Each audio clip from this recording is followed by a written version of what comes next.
Welcome to the Sunday Signal. I am David Richards, MBE, technology entrepreneur, co-founder of Yorkshire AI Labs, and weekly columnist for the Yorkshire Post. If you are new here, welcome. If you find this show useful, the single best thing you can do is follow it wherever you listen, on Spotify, Apple Podcasts, or YouTube, and share this episode with one person who needs to hear it. It costs you 30 seconds, and it makes a genuine difference to whether this show grows. This is issue 54, Sunday the 17th of May, 2026. Today's title, The End of Adult Supervision, Why Management's Grip on Founders Just Broke, in 3 places at once. For 40 years, the moment a technical founder built something valuable, the institutional reflex was identical. Install a proper chief executive over them. Investors called it professionalization. Universities called it commercialization. Non-profit boards called it stewardship. The move never really worked. AI is about to make it look absurd. 3 stories today: the Sheffield spin-out, the Oakland courtroom, and the operating system that replaces the management layer, plus the weekly tech and AI layoff tracker. Cisco cut fewer than 4,000 jobs on the same day it posted record revenue. Walmart restructured 1,000 corporate roles through its EVP of AI acceleration. LinkedIn cut 875 in its new CEO's first major move. The full newsletter, including the complete founder OS playbooks, is free at thesundaysignal.ai. That is thesundaysignal.ai. New issue every Sunday morning. Let's get into it. Part 1. The adults in the room were wrong. Britain has a strange habit. The moment a brilliant technical founder proves they can build something valuable, we start looking for someone else to run it. At about 50 staff, the ritual begins. Investors mutter about professionalizing the team. The founder is praised, thanked, and moves sideways. A proper chief executive is installed, usually someone fluent in dashboards, board packs, and the solemn theatre of management. For 40 years, this looked sensible. AI is about to make it look absurd. I wrote that for the Yorkshire Post on Friday. This week, the argument arrived in a room. At the Digital Forge on Tuesday, we partnered with the commercialization team at the University of Sheffield. The room was full of spin-out hopefuls, PhDs, professors, postdoctoral researchers, every one of them thinking seriously about turning brilliant research into companies, every one of them being asked in one form or another the same question: who is the adult who will run this? The traditional answer is over. Let me tell you why. A few years ago, I watched a company spin out of a university. The research was extraordinary, genuinely original, genuinely difficult. To understand the technology in any serious way, you needed to be an accomplished computer scientist. The technical founders were both. The university believed the company needed adult supervision. They installed a former sales executive from a large tech company, not a CTO, not a co-founder, a sales guy. The deep tech company had no product. It had no market. It had a research thesis that needed years of further engineering before it could be sold to anyone. Sales was the last problem on the list. The first problem was the technology itself. The predictable thing happened. The sales hire built sales scaffolding, pipelines, decks, sales targets, an outside-in narrative. None of it accelerated the actual work. The cash burned down. The technology stalled. A few years later, after a near-death event, the technical founders took the company back and started over. Yep, you guessed it, with the technical founders at the helm. I have sat through that story so many times, in so many universities, that I stopped finding it surprising. The pattern is the same every time. Adult supervision was never adult. It was administrative scaffolding dressed up as wisdom. Mark Andreessen made the broader case in his 2011 Wall Street Journal essay. Software was eating the world. He has spent the last 12 months arguing that something similar is now happening to the management layer itself. His record on calling the direction of technology is among the best of his generation. He is worth taking seriously. James Burnham saw it coming in 1941. Modern capitalism, he argued, would no longer be ruled by owners or inventors, but by the people who administered the machine rather than the people who built it. Burnham was right for most of the 20th century. Scale required bureaucracy. Bureaucracy required managers. Managers gradually persuaded everyone that they, rather than the founders, were the adults in the room. AI now attacks the very work that made that class indispensable. Much of modern management is not leadership. It is translation, summarization, coordination, and documentation. The business of turning meetings into actions, actions into reports, reports into board packs, and board packs into the next meeting.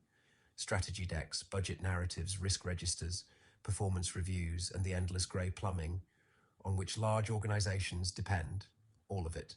Precisely what the new language models do, well, more cheaply every quarter, without an office or a pension. So the Sheffield spin-out story is the pattern in microcosm. The university genuinely believed those technical founders couldn't run a company. That belief was wrong even before AI. Now it isn't just wrong, it's expensive. A question now ought to be ringing around every boardroom in Britain. If software can do the management layer, what is the management layer actually for? The honest answer is much less than the managerial class has trained itself to believe. The institutional version of the same failure played out this week in Oakland. Part 2, OpenAI and the failure of institutional containment. Closing arguments in Musk versus Altman wrapped on Thursday in Oakland. The 9-person jury begins deliberating on Monday under Judge Yvonne Gonzalez-Rogers. The jury is technically advisory. The judge has said she will very likely follow its verdict. Damages testimony begins in parallel on Monday, even as the jury deliberates liability. Musk has requested disgorgement of up to $134 billion and the removal of Sam Altman and Greg Brockman from OpenAI. This is the case we covered 3 weeks ago after Musk took the stand. Since then, the trial has turned hard. 3 things have done the damage. First, the statute of limitations. OpenAI argues Musk waited too long and cannot claim harms predating August 2021. That matters because the for-profit shift was being discussed years earlier, and a forensic accountant testified that all of Musk's donations had been used by OpenAI well before that cutoff. Judge Gonzalez-Rogers has signaled that if the jury finds the case was filed too late, she is highly likely to accept that finding and direct a verdict for the defendants. That alone could close the case. Second, the absence of a founding agreement. The entire suit hinges on the claim that Musk, Altman, and Brockman bound OpenAI to permanent non-profit status. No signed contract was produced in court. The case rests on emails, press statements, and marketing prose from 2015 to 2018. In closing, OpenAI's attorney, Sarah Eddy, told the jury Musk had come nowhere close to making that case. A major donor cannot retroactively manufacture binding legal restrictions out of casual correspondence. Third, the Zillis texts. OpenAI's defense introduced messages between Musk and Shivan Zillis, showing Musk was, at the same time he was warning about for-profit AI, actively exploring turning OpenAI into a for-profit entity, provided he controlled it, or it merged with Tesla. The hypocrisy is now in the record. Musk's stolen charity narrative cannot survive his own demand for control. Add the courtroom theatre. Greg Brockman's diary entries read aloud, including the description of Musk's tantrum in 2018. The settlement attempt 2 days before trial, with Musk reportedly warning Brockman that he and Altman would be the most hated men in America. Musk himself absent for closing, reportedly in China, with President Trump. None of it helped his case. All of it weakened the narrative of an altruistic founder defending a charity from operators. Where this lands, OpenAI is now heavily favored. The statute of limitations defense alone could decide the case before the court reaches the moral argument. A split verdict or token compromise, where the judge orders OpenAI to increase the non-profit foundation's equity share or fund AI safety initiatives, remains possible. A nuclear Musk win, with Altman ousted and the for-profit structure unwound, looks increasingly unlikely. The judge has been openly skeptical of Musk's damages expert and cut him off repeatedly when his testimony drifted into AI doomsday speculation. The runway to OpenAI's IPO clears either way. The wider question matters more than the verdict. What does this case do to the future of non-profit AI labs? Nothing good. OpenAI's pivot proved that a 501c3 charter is not a legally durable container for frontier AI research. The structure can be flipped with sufficient legal wrapping by the board. Major donors now know this. So do the foundations. So do the lawyers advising them. Any technical founder considering a non-profit AI lab in 2026 is now operating with three pieces of new information. The original moral case for non-profit AI development was made by OpenAI and then abandoned by OpenAI. The legal protection a non-profit structure offers against later for-profit conversion is much weaker than its founders believed, and the only signed legal commitments that matter are the ones drafted by people who expected the company to remain a non-profit. Casual emails and press statements will not bind a future board. The durable lesson of Musk versus Altman is not whether Sam Altman keeps his job. He almost certainly does. The durable lesson is that the non-profit AI lab as a category is now structurally fragile. The public benefit corporation with binding legal commitments to a mission is the model that will be tested next. Anthropic remains one. So increasingly will the labs that follow. The adult supervision model failed at the Sheffield spin-out. It failed at the startup forced to install a sales executive. And it failed at vastly greater cost when a non-profit board persuaded itself that the for-profit pivot would still serve humanity. The shape of the failure is identical at every scale. The institutional answer is to stop pretending the structure protects the mission. Only people with real conviction, control, and accountability can do that. In a founder-led company, that usually means the founder. Part 3. Founder OS, the practical answer. The obvious response to all this is, fine, but what replaces the management layer? Not vibes, not founder mythology, not chaos dressed up as speed. A system. This week's practical section is longer than usual for a reason. The old answer to founder scaling was management. The new answer is architecture. Founder OS is my attempt to show what that architecture looks like in practice. It is aimed at founder-led companies between roughly 5 and 100 staff. It will not replace judgment, courage, taste, or accountability. It replaces the administrative machinery that investors once used as the excuse to install adults in the first place. Keep it, steal it, adapt it. Before any of the playbooks a clear boundary, AI eats the work that made management indispensable. It does not eat leadership. Do not put founder OS in the loop for firing someone. Co-founder disputes, a major customer in crisis, a regulator, an injury, a press incident, or the hard one-to-one where someone is quietly burning out. If this argument is right, more of your time should now go to those moments, not less. The OS is what gives you that time back. The stack for 2026. The traditional project manager role is now Claude projects, linear and meeting transcribers like Granola or Fireflies, generating tickets, action items, and roadblocks. The traditional chief of staff role is now Lindy.ai, or an A10 plus Zapier agents, generating weekly briefs and cross-team coordination. Governance and board support runs through Claude projects as a project knowledge base, generating strategy decks, risk registers, and board packs. HR runs through Lindy and Claude. Finance runs through Claude. Google Sheets and Perplexity benchmarks. Meetings and comms run through Granola or Fireflies and Claude. Email runs through agentic AI chief of staff tools like Carly or Alfred. The tools will change. The architecture will not. Most founders do this wrong. They start with prompts, start with context. Before you load a single playbook, create a core file named 00_founder OS manifesto. Place it permanently inside your master Claude project as the first project knowledge file. 3 sections, core vision and non-negotiables, the anti-persona, your suits filter, and communication safeguards, including your forbidden phrases. Without that file, you're just generating well-formatted noise. A note on security and data discipline. Don't build Founder OS on vibes. Use paid business accounts with proper admin controls. Don't upload customer personal data, employee records, source code, or financials without reading the data terms for each platform. For self-hosted automation like N8N, enforce SSL, two-factor authentication, credential encryption, and regular audits. A universal rule for every playbook. If the input is incomplete, do not invent missing facts. Mark the gap as missing data and continue only where the evidence supports the output. Now the playbooks themselves, 9 of them. I'm not going to read all 9 prompts on this podcast. The full system, every prompt, every word, is on Substack. Go to theSundaySignal.ai and you can copy each one straight into your own Claude project or ChatGPT workspace within a few minutes. Here is the shape. Playbook 1. Decision stress test. This is not an AI advisory board. It is a structured interrogation tool that forces your decision through four lenses: cash, taste, security, inversion.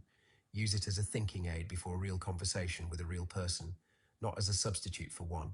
Playbook 2, translation and documentation, turns messy meeting transcripts into an action matrix, a risk register, and an executive delta brief in minutes. Playbook 3, OKR velocity filter, prunes your quarterly goals using three constraints. Does this drive actual product velocity, or is it grey plumbing? Does it reward fluency over judgment? And is the metric something a customer would care about, or only an internal audience? Playbook 4, hiring and talent filter. Read this before using the prompt. AI-assisted hiring carries compliance obligations. New York City requires bias audits. The EU AI Act treats employment-related AI as high risk. UK data protection rules restrict automated decisions with legal effects. The prompt evaluates candidates through three founder-specific lenses, with hard rules built in to ignore protected characteristics. Use it to think, not to decide. The final call is a human's. Playbook 5, the weekly executive and investor brief, replaces the Chief of Staff's Friday ritual with a one-page executive delta brief, an investor-ready narrative, and an action matrix. Playbook 6, market and competitor intelligence radar. Language models fabricate competitor moves and funding rounds very fluently. This prompt forces source grounding. It generates a threat map, an action radar, and a verification list of facts you need to check before acting. Playbook 7, customer feedback synthesizer. Theme clusters, taste filter, prioritization matrix. Protects your direct line to the user. Playbook 8, the founder voice drafter. There is a line between drafting in your voice and misrepresenting who is communicating. Use this for drafts you then read, edit, and own. Anything irreversible gets flagged for founder read-through. Playbook 9, financial forecasting and board narrative. 18-month runway model. Base, stress, and growth cases. With ironclad anti-hallucination guardrails, every number tagged actual, founder assumption, pipeline, benchmark, or missing. A board pack with honest gaps beats a board pack with confident fiction. A word on the investor counter-attack. When institutional investors demand a professional management layer, they will usually attack two things: key person risk and institutional knowledge. The argument sounds reasonable. If the founder gets hit by a bus, the company's operating memory disappears.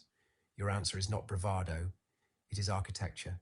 Show them the system, decision logs, customer feedback loops, product rationale, weekly execution records, risk registers, hiring scorecards, investor updates, financial assumptions, all structured, all searchable, all continuously updated.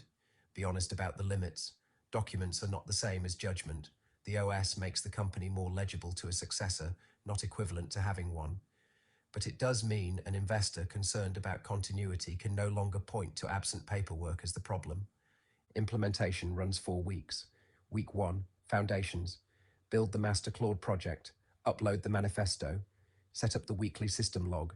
Week 2, decision discipline. Load the first 3 playbooks. Run your first decision stress test on a real decision. Week 3, operating cadence. Add the next 4 playbooks. Run a hiring evaluation, a customer feedback synthesis, a market intelligence scan. Week 4, communication and capital. Add the final 2. Run a full weekly cycle. Send an investor update through the system. Measure the system brutally. If it hasn't removed hours from meetings, follow-ups, reporting, hiring admin and investor updates within 30 days, it isn't an operating system. It's just another dashboard. Strip the administrative scaffolding away, and the qualities a founder is actually hired for have nowhere left to hide: taste, courage, judgment, accountability. Founder OS is not a way to avoid them. It is a way to spend your time on the part of the job only you can do. Part 4, the Sunday Signal Tech and AI Layoff Tracker. Week 20, the 10th of May to the 16th of May, 2026. A note on methodology. The figures vary by tracker. The broader corporate total from Layoff Hedge runs around 428,000 year to date. The tech-specific total runs around 141,000. Around 6,145 announcements added this week. The signal this week was the record revenue paradox. It is one thing to lay off staff when a company is bleeding cash. It is an entirely different signal when a company cuts thousands of jobs right after posting record-breaking profits. But the most alarming signal of the week did not come from Silicon Valley. It came from King of Prussia, Pennsylvania. Vertex, a major tax technology software company, filed an SEC notice confirming the elimination of 170 jobs, 9% of its global workforce. The company's value creation plan explicitly stated the intention to become a more AI-enabled company. This matters because the AI-native mandate is no longer confined to the big tech giants. It is trickling down into mid-cap, regional B2B software. The local impact was severe enough that Montgomery County officials publicly raised the alarm over economic displacement. When a tax software company in Pennsylvania starts citing AI to cut 9% of its staff, the structural transformation has reached Main Street corporate America. One development cut against the headlines. Amazon Web Services announced plans to hire 11,000 interns and early career software engineers this year, even as Amazon shed tens of thousands of corporate roles earlier in the cycle. This is not a return to the 2021 hire every coder boom. The profile has changed entirely. These hires are being brought on as AI-proof coordinators. Their job is not to write raw code from scratch. It is to supervise AI agents, catch system hallucinations, and integrate AI outputs into usable products. The entry-level coder is effectively dead. The entry-level AI system auditor is now the most sought-after junior role in the industry. That is the same skill Founder OS demands of a founder. Judgement over generation, the ability to catch the confident, fluent wrong answer. A recap of the week's larger cuts. Cisco cut fewer than 4,000 jobs, under 5% of a workforce of roughly 86,000. On the same day, it posted record third quarter revenue of $15.8 billion, up 12% year on year. Shedding humans specifically to fund AI-era priorities. Walmart issued a relocate or quit ultimatum, effectively eliminating roughly 1,000 corporate tech roles through its head of global AI acceleration. LinkedIn axed roughly 875 jobs, 5% of staff, in the first major move by its new CEO. High probability targets for next week. Mid-cap B2B software. Following Vertex, expect other regional mid-sized SaaS companies, particularly in compliance, tax, and legacy HR, to adopt AI-enabled phrasing in their next SEC filings. Legacy networking. Cisco's cut gives immediate cover to HPE and Juniper Networks to execute identical margin protection measures. The bottom line, the paradox of 2026 is now fully realized.